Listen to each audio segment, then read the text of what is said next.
Channel بات کرتا ہے اٹھا کے منہ بھی شاہوں سے، جہاں کو باخبر کرتا ہے یہ مفلس کی آہوں سے۔ ناظرین گرامی السلام علیکم ورحمۃ اللہ وبرکاتہ۔ سیدھی بات کے تازہ ترین آج کی بات خاص بات میں آپ لوگوں کا استقبال ہے۔ ناظرین گرامی میں انصار عزیز ندوی اس وقت دنیا بھر سے آئی ہوئی کچھ اہم ترین خبروں کی تفصیلات لے کر کے حاضر ہوا ہوں۔ تفصیلات میں جانے سے پہلے میں آپ کو اطلاع کر دوں کہ آج کا ایک پرائم ٹائم شائع ہو چکا ہے جس میں اہم ترین خبروں پر تبصرہ ہوا ہے۔ جن احباب نے نہیں دیکھا جائیں دیکھیں، دوسروں تک پھیلانے کی کوشش کریں، لنک کو شیئر کریں۔ ادارے کی مضبوطی ناظرین گرامی آپ لوگوں کی مضبوطی ہے اور آپ جانتے ہیں کہ آپ کو کرنا کیا ہے۔ نیچے تفصیلات ہیں۔ آئیے بات کرتے پہلی خبر کی۔ مہاراشٹرا کے گونڈیا میں ٹرین کی 3 بوگیاں پٹری سے اتر گئی ہیں۔ اس حادثے میں 50 سے زائد افراد زخمی ہوئے۔ اب تک موصول ہونے والی معلومات کے مطابق یہ حادثہ دوپہر تقریباً 2:30 بجے پیش آیا تھا۔ بتایا جا رہا ہے کہ مال گاڑی مسافر ٹرین سے ٹکرا گئی۔ یہ حادثہ سگنل نہ ملنے کی وجہ سے پیش۔ ابھی تک کسی کی موت کی اطلاع نہیں ہے۔ ٹرین چھتیس گڑھ کے بلاسپور سے راجستھان کے جودھ پور جا رہی تھی۔ اسی درمیان میں یہ معاملہ پیش آیا۔ ناظرین گرامی ادھر کانگریس پارٹی کے سینئر لیڈر غلام نبی آزاد ایک بار پھر پارٹی سے ناراض ہو چکے ہیں۔ غلام نبی آزاد نے پھر سے کانگریس کی جموں کشمیر اکائی کا حصہ بننے سے انکار کرتے ہوئے پارٹی کے اندر جنگ کا بگل بجا دیا ہے۔ ساتھ ہی انہوں نے دعویٰ کیا کہ تنظیم کے لیے تقرری کو لے کر پارٹی کے ذریعے ان سے مشورہ نہیں لیا گیا تھا۔ گزشتہ منگل کی دیر رات انہوں نے اپنے پی اے کے ذریعے سونیا گاندھی کو ایک خط بھجوا کر کمیٹی میں کسی بھی ذمہ داری کو لینے سے انکار کر دیا ہے۔ دراصل غلام نبی آزاد کو جموں کشمیر انتخابی کمیٹی کا چیئرمین اور ریاستی سیاسی امور کی کمیٹی کارکن بنایا گیا، لیکن انہوں نے اس کا حصہ بننے سے انکار کر دیا ہے۔ ناظرین تلنگانہ کے چیف منسٹر اور ٹی آر ایس کے سربراہ کے چندر شیکھر راؤ نے منگوڈے ضمنی انتخاب کے لیے اپنی پارٹی کی انتخابی مہم شروع کر دی ہے، جس کے بعد تلنگانہ میں بی جے پی بھی دوبارہ حرکت میں آ گئی۔ مرکزی وزیر داخلہ امت شاہ 21 اگست کو نلگنڈا کے منگوڈے میں ایک میگا ریلی سے خطاب بھی کرنے والے ہیں۔ ناظرین صحافی رانا ایوب نے بدھ کے روز انفورسمنٹ ڈائریکٹوریٹ کی طرف سے رقم ضبط کیے جانے کو دہلی ہائی کورٹ میں چیلنج کیا ہے۔ رانا ایوب نے اپنی عرضی میں دعویٰ کیا کہ 180 دن مکمل ہونے کے بعد رقم کو ضبط کرنے کی مدت ختم ہو گئی، تاہم prevention of money laundering act 2002 PMLA کے معاملے میں تحقیقاتی ایجنسی کی کارروائی جاری ہے۔ رانا ایوب کو ویب سائٹ k2.com کے ذریعے چیریٹی کے لیے جمع کیے گئے فنڈز کا مبینہ طور پر غلط استعمال کرنے کے الزام میں PMLA کیس کا سامنا ہے، اور ED نے فروری میں ان کے 1.77 کروڑ روپے کے اثاثے یہ کہتے ہوئے ضبط کر لیے تھے کہ یہ جرم سے وابستہ ہیں۔ ناظرین ادھر جھارکھنڈ ہائی کورٹ نے دھنباد کے جج اتم آنند قتل کے معاملے میں CBI کی اب تک کی تفتیش کے نتائج پر شدید عدم اطمینان کا اظہار کیا ہے۔ عدالت نے بدھ کے روز زبانی طور پر کہا ہے کہ اس معاملے میں جس مرحلے پر CBI کی تحقیقات شروع کی گئی تھی اس سے آگے کوئی نتیجہ نہیں نکال پائی اور قتل کی سازش کا ابھی تک پتہ نہیں چل سکا ہے۔ دریاسنا اس معاملے میں CBI کی چارج شیٹ کی بنیاد پر ٹرائل کورٹ نے مقدمے میں 2 ملزمان کو عمر قید کی سزا سنائی ہے۔ اس کے بعد بھی CBI نے ہائی کورٹ کو اطلاع دی ہے کہ کیس میں تحقیقات جاری رکھی جائے گی۔ اس پر ہائی کورٹ نے کہا کہ اس معاملے میں 2 ملزمان کو قصوروار ٹھہرایا گیا ہے۔ ناظرین ادھر جموں کشمیر کی ضلع راجوری میں مفرور ملیٹنٹوں کو تلاش کرنے کی خاطر سیکورٹی فورسز نے بڑے پیمانے پر تلاشی آپریشن شروع کر دیا ہے۔ معلوم ہوا کہ ضلع بھر میں کسی بھی ناخوشگوار واقعے کو ٹالنے کی خاطر ہائی الرٹ جاری کیا گیا۔ اطلاعات کے مطابق اتوار کے روز راجوری کے جنگلی علاقے سبحان میں سیکورٹی فورسز ملیٹنٹوں کے مابین مختصر گولیوں کا تبادلہ ہوا تھا، جس دوران ملیٹنٹ فورسز کو چکما دے کر فرار ہونے میں کامیاب ہوئے تھے۔ ذرائع نے بتایا کہ مفرور ملیٹنٹوں کو تلاش کرنے کی خاطر راجوری ضلع میں ہائی الرٹ جاری کر دیا گیا ہے۔ ناظرین گرامی سپریم کورٹ کی جانب سے طلاق بدعت کو قابل سزا جرم قرار دیے جانے کے بعد اب ایک مسلم خاتون نے طلاق حسن پر بھی سوال اٹھاتے ہوئے عرضی دائر کی تھی۔ عرضی پر سماعت کرتے ہوئے سپریم کورٹ نے گزشتہ روز کہا کہ یہ معاملہ 3 طلاق جیسا نہیں ہے اور بادی النظر طلاق حسن میں خرابی نظر نہیں آتی، اور اگر عرضی گزار چاہے تو خلا لے سکتی ہے، اور عدالت عظمیٰ یہ نہیں چاہتی کہ کسی اور طرح کا ایجنڈا بنے۔ دراصل غازی آباد سے تعلق رکھنے والی بے نظیر حنا نے سپریم کورٹ میں عرضی دائر کرتے ہوئے کہا ہے کہ طلاق حسن آئین کی دفعات 14، 15، 21 اور 25 کی خلاف ورزی کرتا ہے، اور اس طریقے سے مرد یک طرفہ طور پر طلاق دے سکتا ہے جبکہ خاتون کی مرضی کا کوئی مطلب نہیں رہ جاتا۔ عرضی گزار نے کہا کہ طریقہ صرف اور صرف مردوں کو طلاق دینے کا حق دیتا ہے، خواتین کو نہیں۔ خیال رہے کہ شریعت میں طلاق کے 3 طریقوں کا ذکر کیا گیا ہے۔ ان میں سے پہلا طلاق احسن ہے، جس کی صورت یہ ہے کہ مرد اپنی بیوی کو ایک طلاق ایسے طہر میں دے جس میں بیوی سے مجامعت یعنی کہ صحبت نہ کی ہو اور عدت گزرنے تک اسے چھوڑ دے، جبکہ طلاق حسن جس پر بے نظیر نے اعتراض ظاہر کیا ہے اس کے مطابق مرد اپنی مدخولہ بیوی کو 3 طہر میں 3 طلاق دے۔ طلاق بدعت جسے سپریم کورٹ کی قابل جرم سزا قرار دیا ہے، اس کے مطابق مرد اپنی مدخولہ بیوی کو 3 طلاق ایک ہی کلمے میں دے یا ایک طہر میں 3 طلاق دے دے۔ ناظرین گرامی، نوئیڈا کے گرینڈ اومیکس سوسائٹی میں خاتون سے بدسلوکی اور گالی گلوچ کرنے کے معاملے میں بی جے پی لیڈر شری کانت تیاگی پر ہوئی سخت کارروائی کے بعد تیاگی سماج غصے سے ابل رہا ہے۔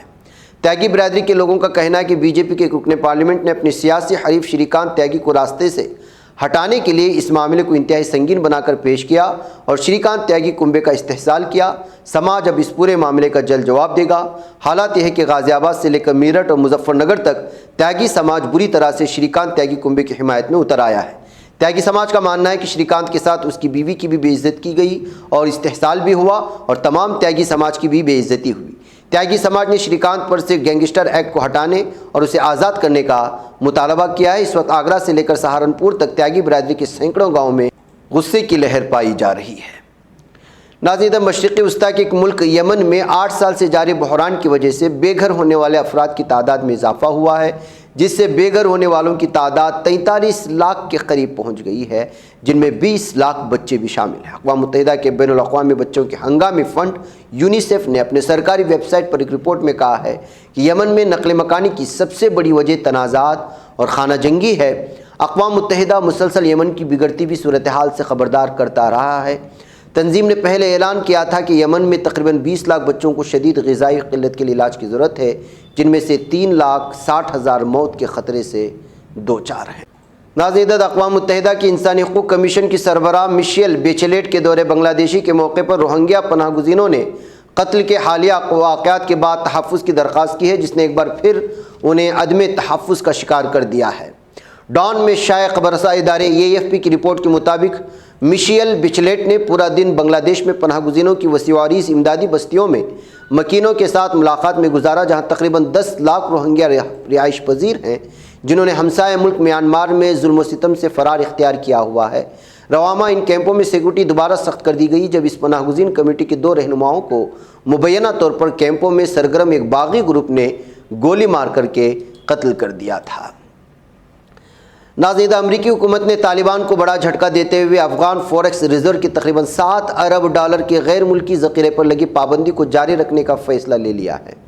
حال ہی میں کابل میں القاعدہ چیف کے قتل کے بعد امریکہ نے طالبان کے ساتھ فوریکس ریزرو پر چل رہی بات چیت بھی روک دی ہے۔ مشہور امریکی اخبار وال اسٹریٹ جرنل میں پیر کے روز شائع خبر کے مطابق امریکہ کے خصوصی نمائندے ٹام ویسٹ نے وال اسٹریٹ جرنل کو بتایا کہ مستقبل قریب میں افغان مرکزی بینک کا کیپٹلائزیشن مشکل ہے۔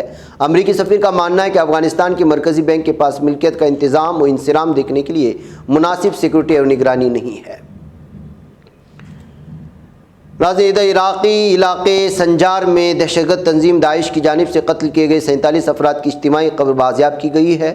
عراقی کردی علاقہ انتظامیہ کی تفتیشی کمیٹی برائے نسل کشی کے رکن ناچروان سلیمان نے بتایا اجتماعی قبر سنجار کے قریب قانی نامی دیہات سے ملی ہے، جہاں داعش کی طرف سے قتل کیے گئے 47 افراد کی باقیات کا پتہ چلا ہے۔ ناظرین، ایران میں جولائی کے آخر سے شروع ہوتے ہوئے اگست تک ملک کے بڑے حصے بالخصوص تہران کو اپنی زد میں لینے والی شدید بارشوں سے پیدا ہونے والی سیلاب کی آفت میں 96 افراد اپنی جانوں سے ہاتھ دھو بیٹھے ہیں۔ ایرانی اسٹوڈنٹ نیوز ایجنسی کے مطابق ایرانی فرانسک میڈیسن انسٹیٹیوٹ کے سربراہ عباس مسجد ایرانی نے بتایا کہ ملک بھر میں آنے والے سیلاب کی تباہ کاریوں میں 96 افراد اپنے جانوں سے ہاتھ دھو بیٹھے۔ ناظرین، مراکش کے المیدک الفیندک صوبے میں جنگل میں لگی آگ بجھانے کی کوششوں میں شامل فائر بریگیڈ کے عملے کی کار حادثے میں 3 فائر فائٹرز ہلاک اور 2 افراد شدید زخمی ہوئے ہیں۔ مراکش کے انتظامیہ کی جانب سے ایک تحریر بیان میں کہا گیا کہ پیر کی شام المیدک الفیندک صوبے کے قدیت الطائفور کے جنگل میں لگنے والی آگ کے نتیجے میں تمام متعلقہ ادارے چوکس ہو گئے تھے۔ ناظرین، ملیشیا کے بادشاہ سلطان عبداللہ رایت الدین المصطفیٰ باللہ شاہ جو سرکاری دورے پر ترکی میں ہیں، انہوں نے FNSS کی پیداواری سہولیات کا معائنہ کیا، جو کہ ترکی کی دفاعی صنعت کی بختر بند زمینی گاڑیاں بنانے والے اداروں میں سے ایک ہے۔ وزیر قومی دفاع خلوص آقار بھی عبداللہ شاہ کے ہمراہ تھے۔ ملیشیا کے بادشاہ سلطان عبداللہ شاہ، جنہوں نے دارالحکومت انقرہ کے گیول باشی ضلع میں ملیشیا کی سہولت میں تیار کی جانے والی بختر بند جنگی گاڑیوں کے بارے میں معلومات حاصل کی۔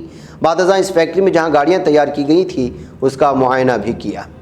ناظرین، ادھر یونان کی جانب سے ربڑ کی کشتی میں سوار تارکین وطن کو ترکی کے علاقائی پانی میں دھکیلنے کا پتہ لگانے والے اور کوسٹ گارڈ کمانڈ نے ان سب کو زندہ بچا لیا ہے۔ وزارت قومی دفاع کے سوشل میڈیا اکاؤنٹ پر جاری کردہ بیان کے مطابق بحری افواج سے تعلق رکھنے والے ڈرونز نے یونانی کوسٹ گارڈ کی طرف سے تارکین وطن کو ربڑ کی کشتی پر بٹھا کر کارابورن کے ساحل سے دور ترکی کے علاقائی پانیوں میں دھکیلے جانے پر فوری طور پر ایک کارروائی کرتے ان کو بچا لیا تھا۔ ناظرین، تائیوان وزارت دفاع نے جزیرے کے اطراف میں چین کے 21 جنگی طیاروں 5 جنگی بحری جہازوں کی موجودگی کا اعلان کر دیا ہے۔ وزارت دفاع نے جاری کردہ بیان میں کہا کہ طیاروں میں سے 5 نے آبنائے تائیوان میں فریقین کی طرف سے بحیثیت بفر زون قبول کردہ بری و فضائی پٹی کے مشرق میں اور تائیوان کے فضائی دفاعی علاقے میں پرواز کی ہے۔ بیان میں بھی کہا گیا کہ چین کے طیاروں بحری جہازوں کو الیکٹرانک تعاقب وسائل، پیٹرولنگ طیاروں، بحری جہازوں اور بری میزائل سسٹموں کے ذریعے نگاہ میں رکھا گیا ہے۔ ناظرین، ادھر جنوبی کوریا کے صدر یون سوک یول نے کہا ہے کہ شمالی کوریا کو جوہری اسلحے سے پاک کرنے کے بارے میں ہماری کوئی منصوبے نہیں ہے۔ یون نے دونوں ملکوں کے درمیان مستحکم امن ڈپلومیسی کی اپیل کی ہے اور کہا ہے کہ ہم شمالی کوریا میں حکومت کی جبری تبدیلی کا بھی کوئی ہدف نہیں رکھتے۔ ناظرین گرامی، افغانستان میں سیلاب کی تباہ کاریوں سے 8 افراد کے جاں بحق اور 6 افراد کے زخمی ہونے کی خبریں آئی۔ افغانستان کے مشرقی شہر نگر پاکر میں شدید بارشوں کے بعد آنے والے سیلاب میں جاں بحق ہونے والوں میں سے 4 بچے بھی شامل ہیں۔ ڈیزاسٹر اینڈ ایمرجنسی مینجمنٹ کے سربراہ قاری سیف اللہ نے ان باتوں کی اطلاع کی ہے۔ ناظرین گرامی، تھائی لینڈ کے جنوب میں مسلم اکثریتی علاقوں پاٹانی، نارا تھیوات اور یالا میں باغیوں نے 3 مختلف شہروں میں بیک وقت بم اور لوٹ مار حملے کیے ہیں۔ تھائی لینڈ مسلح افواج کے ترجمان پراموتے یرومین نے کہا ہے کہ ملک کے جنوبی علاقے پاتانی، نارا تھیوات اور یالا میں بم اور لوٹ مار کے حملوں میں کاروباری مراکز اور پیٹرول اسٹیشنوں سمیت 17 مقامات کو ہدف بنایا گیا۔ حملوں میں 3 شہری زخمی ہوئے ہیں۔ حملوں کی ذمہ داری تاحال کسی نے قبول نہیں کی ہے۔ واضح ہے کہ تھائی لینڈ کی مسلم اکثریتی آبادی والے علاقے پاٹانی، یالا اور نارا تھیوات اور سونگلا کے ملائی زبان بولنے والے 5 علاقوں میں پہلی دفعہ 1980 کے اواخر میں مزاحمتی تحریک سامنے آئی اور 2004 میں دوبارہ سے بھڑک اٹھی تھی۔ ناظرین، ادھر چین کے صوبے گوانگ ڈونگ کے مرکزی شہر گوانگ میں بغیر ڈرائیور کی مسافر بسوں کی تجرباتی ڈرائیونگ جاری ہے۔ یوٹانگ اور وی رائٹ گروپ کی جانب سے تیار کردہ اسمارٹ اربن ٹرانسپورٹیشن گاڑیوں نے ٹیسٹ ڈرائیو کا سلسلہ جاری ہے۔ ملک کے شہری ان روٹس پر بورڈنگ کے لیے موبائل فون کی فری پائلٹ اپلیکیشن کے ذریعے اپائنٹمنٹ لے کر ٹیسٹ میں حصہ بھی لے سکتے ہیں۔ ڈرائیور کے بغیر بس اپنے اسمارٹ سینسر کی بدولت لین تبدیل کرتے ہوئے ٹریفک میں آگے بڑھ سکتی ہے۔ ناظرین گرامی، آج کی بات خاص بات میں اتنا ہے۔ انشاءاللہ پھر آپ لوگوں سے ملاقات ہوگی۔ مجھے یہاں پر اجازت ہے۔ السلام علیکم ورحمۃ اللہ وبرکاتہ۔ یہ چینل حق نگر بن کر کچل دیتا ہے فتنوں کو، اگر گندی ہو پالیسی تو مرتے دیکھ کتنوں کو، اسی بازار میں بکتے ہوئے دیکھا ہے سپنوں کو، سبھی یکساں ہے یہ پیغام دو غیروں کو اپنوں کو، وطن اہل وطن کا ہے گلے بے خار سیدھی بات۔